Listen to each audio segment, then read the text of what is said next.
स्वागत है आपका आपके अपने YouTube चैनल एग्जाम पॉइंट पर। मैं रोज की तरह आज फिर 8 सितंबर 2025 का करंट अफेयर लेकर आया हूँ। 8 सितंबर के जितने भी इम्पोर्टेंट क्वेश्चन बनते हैं हम डिस्कस करेंगे, उनके इम्पोर्टेंट फैक्ट भी जानेंगे। दोस्तों, आप किसी भी एग्जाम की तैयारी कर रहे हैं तो ये वीडियो आपके लिए मोस्टफुल रहने वाला है। इस वीडियो के लास्ट में हमने आपके लिए एक क्वेश्चन रखा है, जिसका आंसर आप लोग को कमेंट्स बॉक्स में देना है। आइए शुरू कर पहले नंबर का क्वेश्चन देखते हैं। पहला क्वेश्चन देख लेते हैं। विश्व साक्षरता दिवस हर वर्ष किस तिथि को या दिवस को मनाया जाता है? सही आंसर है बी, 8 सितंबर को, आज के दिन ही। आइए की पॉइंट देखते हैं। क्यों मनाया जाता है? अंतर्राष्ट्रीय साक्षरता दिवस प्रत्येक वर्ष 8 सितंबर को मनाया जाता है। यह एक अंतर्राष्ट्रीय उत्सव है जिसे यूनेस्को द्वारा 26 अक्टूबर 1966 को यूनेस्को के आम सम्मेलन के 14वें सत्र घोषित किया गया था। पहली बार इसे 1967 में मनाया गया था। इसका उद्देश्य व्यक्तियों, समुदाय और साक्षरता के समाज के लिए महत्व को उजागर करना है। कुछ देशों में त्योहार होते हैं। यूनेस्को के सभी के लिए शिक्षा पर वैश्विक निगरानी रिपोर्ट 2006 के अनुसार दक्षिण एशिया में सबसे कम क्षेत्रीय वायक साक्षरता दर 58.6% है। इसके बाद उप सहारा अफ्रीका 59.7% है। बुर्किना फासो 12.8% है। नाइजर 14.4%, माली 19%। दुनिया में सबसे कम साक्षरता दर वाले देश हैं। अंतर्राष्ट्रीय साक्षरता दिवस 2020 शिक्षण साक्षरता विषय से शिक्षण में बदलते शिक्षा स्त्रियों की भूमिका कोविड-19 संकट और से आगे है। आइए दूसरे नंबर का क्वेश्चन देख लेते हैं।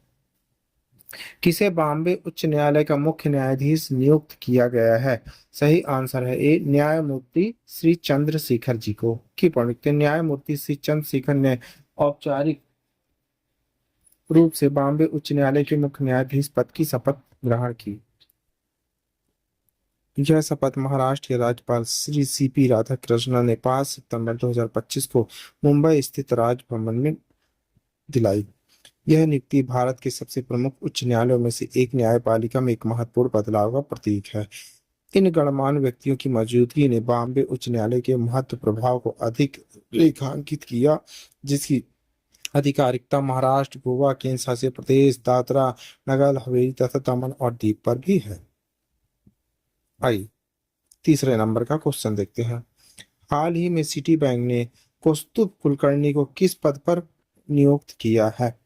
सही आंसर है बी, एशिया प्रशांत निवेश बैंकिंग के सह प्रमुख के रूप में।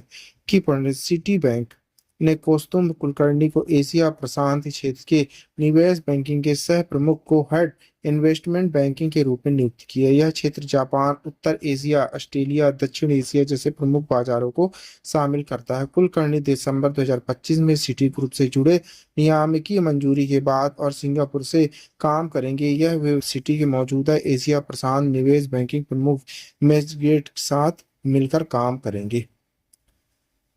आइए चौथे नंबर का क्वेश्चन देखते हैं। आरबीआई ने यस बैंक में किसे अंशकालिक गैर कार्यकारी अध्यक्ष के रूप में पुनः नियुक्त करने की मंजूरी दे दी है? सही आंसर है बी, आर गांधी जी को। के पॉइंट लिखते हैं। नेतृत्व की निरंतरता, सुशासन की स्थिति को मजबूत करने के लिए भारतीय रिजर्व बैंक आरबीआई ने निजी क्षेत्र के बैंक एस बैंक में आर गांधी को अंशकालिक, पार्ट टाइम और गैर कार्यकारी अध्यक्ष, नॉन एग्जीक्यूटिव चेयरमैन के रूप में नियुक्त करने की मंजूरी दे दी। उनका नया कार्यकाल 20 सितंबर 2025 से 13 मई 2027 तक रहेगी। यह जानकारी बैंक की नियामक फाइलिंग में दी गई। यह फैसला उस समय आया जब यस बैंक अपनी सुधार यात्रा जारी रखते हुए निवेशकों के विश्वास तथा संस्थागत निगरानी को मजबूत करने के दिशा निर्देश में आगे बढ़ रहा है। आइए पांचवें नंबर क्वेश्चन देखते हैं। भारत में रक्षा उत्पाद में आत्मनिर्भरता को मजबूती देते हुए डीआरडीओ ने हाल ही में कितनी उन्नत सामग्री प्रौद्योगिकी उद्योग भागीदारियों को हस्तांतरित की है? सही आंसर है बी, 3। की पॉइंट देख लेते हैं। भारत की रक्षा उत्पादन में आत्मनिर्भरता को मजबूती देने के लिए रक्षा अनुसंधान एवं विकास संगठन डीआरडीओ ने अपनी 3 उन्नत सामग्री एडवांस मटेरियल प्रौद्योगिकी उद्योग भागीदारियों को हस्तांतरित की। ये तकनीकें हैदराबाद स्थित डिफेंस मेडिकल रिसर्च लेबोरेटरी द्वारा विकसित की गई। इसका उपयोग missile system, defence grade star उत्पादन, नौसैनिक जहाज निर्माण होगा। टेक्नोलॉजी ट्रांसफार्मर ये लाइसेंस एग्रीमेंट 30 अगस्त 2025 को डीआरडीओ प्रमुख समीर वी कामत की अध्यक्षता में सौंपे गए। यह कदम आत्मनिर्भर भारत अभियान में एक कड़ी बड़ी उपलब्धि माना जा रहा है। आइए आगे बढ़ते हैं, छठे नंबर का क्वेश्चन देखते हैं। नई दिल्ली में हुई भारत सिंगापुर बैठक में सिंगापुर ने किस योजना का औपचारिक रूप से समर्थन किया है? सही आंसर है सी, भारत की मलक्का जलडमरू मध्य में गश्त योजना। की पॉइंट लिखते हैं, भारत सिंगापुर के बीच रणनीतिक सहयोग को नई दिशा मिली। 4 सितंबर 2025 को नई दिल्ली में सिंगापुर के प्रधानमंत्री लॉरेंस वोंग और भारत के प्रधानमंत्री नरेंद्र मोदी की बैठक के दौरान सिंगापुर ने औपचारिक रूप से भारत की मलक्का जलडमरू मध्य में गश्त करने की योजना का समर्थन किया। यह कदम हिंद प्रशांत क्षेत्रों में गहरी साझेदारी समुद्री सुरक्षा को सुनिश्चित करने की दिशा में महत्वपूर्ण माना जा रहा है। यह जलडमरू मध्य हिंद महासागर को दक्षिण चीन से सागर से जोड़ता है। विश्व के 60% से अधिक समुद्री पर इसी मार्ग से होकर गुजरता है। आइए 7वें नंबर का क्वेश्चन देख लेते हैं।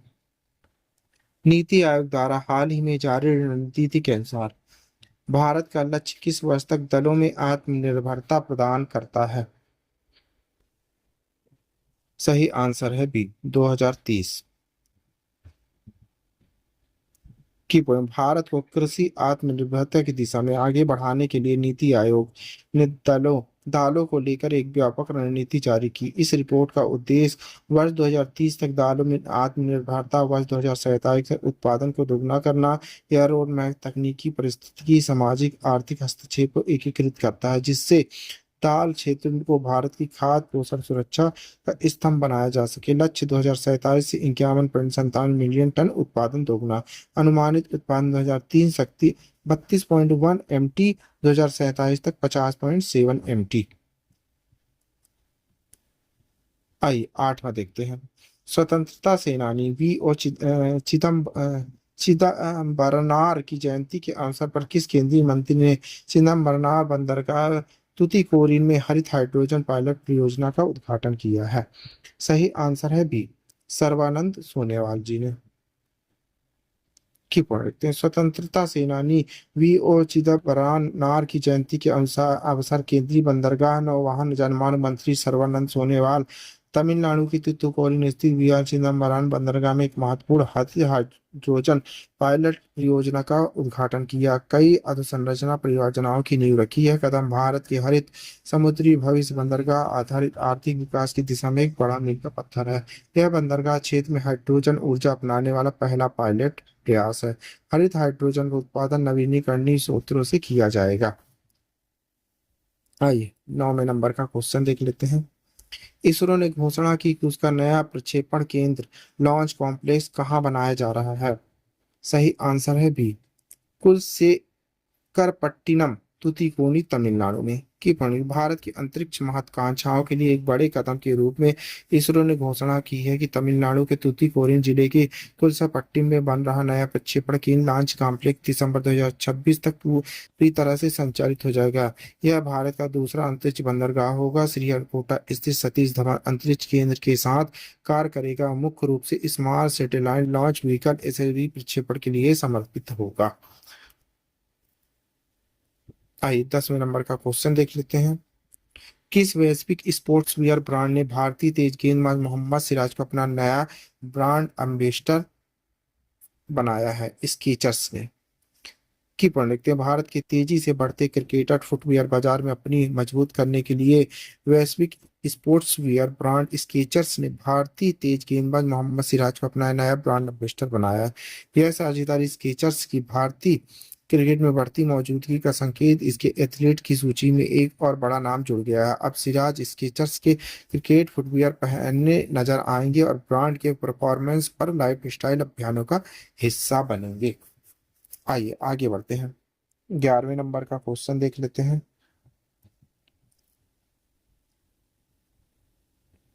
थाईलैंड के प्रधानमंत्री के रूप में किसे चुना गया है? सही आंसर है सी, अनुतिन चरनाविकुल। की अनुतिन चरनाविकुल अनुभवी राजनीतिक भुजनमांथी पार्टी के नेता 5 सितंबर 2025 को थाईलैंड के प्रधानमंत्री निर्वाचित हुए। उन्होंने संसद में 83% मतों के साथ भारी जीत मिली। यह जीत थाई राजनीति में बड़ा बदलाव है, क्योंकि इससे अरापति था कि शिवनाथ यात्री लंबे समय से प्रभावशील फेड पार्टी का दबदबा कमजोर हुआ। एक सप्ताह जारी राजनीतिक उथल पुथल का आनंद हुआ। आइए 12वें नंबर का क्वेश्चन देखते हैं। किस शहर में 26 देशों में यूक्रेन को सुरक्षा गारंटी देने का संकल्प लिया है? सही आंसर है बी, पेरिस ने। कि बढ़ते रूस के साथ चल रहे युद्ध के बाद स्थिति को ध्यान में रखते हुए 26 देशों ने यूक्रेन को सुरक्षा गारंटी देने का संकल्प लिया। यह घोषणा फ्रांस के राष्ट्रपति एमानुएल मैक्रों ने 4 सितंबर 2025 को पेरिस में हुए शिखर सम्मेलन की। इन गारंटियों में जमीनी, समुद्री, हवाई तैनाती की संभावना शामिल भविष्य के रूप में की आक्रामक कार्रवाई को रोकने की दिशा में अहम कदम मानी जा रही है। आइए 13 नंबर का क्वेश्चन देख लेते हैं। स्व आंदोलन के 100 वर्ष पूरे होने का प्रतीक 1925 में तमिलनाडु में इस क्रांतिकारी सामाजिक सुधार आंदोलन की स्थापना किसने की? सही आंसर है डी, ईवी रामा सामी पेरियार ने। तमिल साप्ताहिक कुंडी अरासु गणराज्य के माध्यम से 1925 में शुरू किया गया। पेरियार ईवी रामास्वामी स्व सम्मेलन आंदोलन के संस्थापक मुख्य विचारक थे। उद्देश्य जाति पदों को मिटाना, स्व सम्मान को बढ़ावा देना, लेकिन न्याय तर्कवादी विचार शुरू में जस्टिस पार्टी द्वारा समर्थित, बाद में द्रविड़ कांग्रेस में विकसित हुआ। आइए 14 नंबर का क्वेश्चन देख लेते हैं। अमिश त्रिपाठी का नवीनतम उपन्यास the Chola times adventure of Somnath में लॉन्च हुआ। किस श्रृंखला की दूसरी पुस्तक है?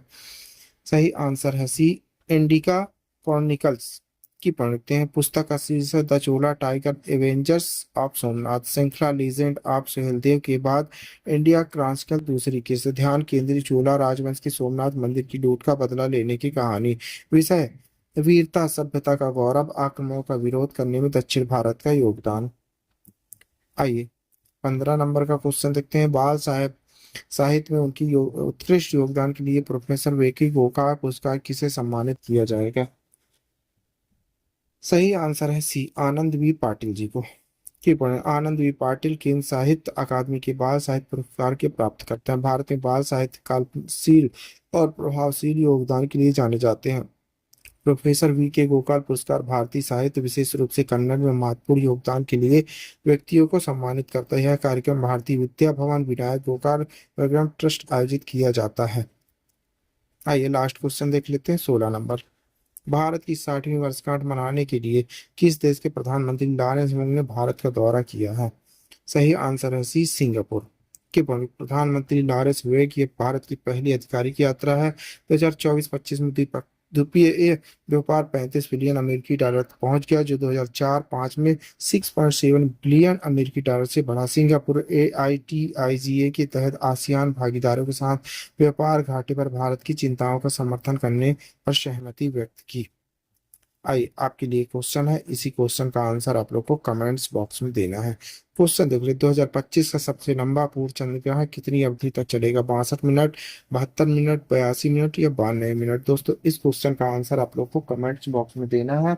क्वेश्चन का आंसर आप लोग जरूर दीजिएगा, भूलिएगा नहीं। आप पढ़ रहे हैं 8 सितंबर 2025 का डेली करंट अफेयर। दोस्तों आप किसी भी एग्जाम की तैयारी कर रहे हैं तो ये वीडियो आपके लिए मोस्टफुल रहने वाला है। इस वीडियो की PDF डाउनलोड करने के लिए आप हमारे टेलीग्राम चैनल एग्जाम पॉइंट पर जाकर वहां से PDF डाउनलोड कर सकते हैं। Thank you for watching my video. इस वीडियो को ज़्यादा से ज़्यादा शेयर करें, लाइक करें, कमेंट करें। थैंक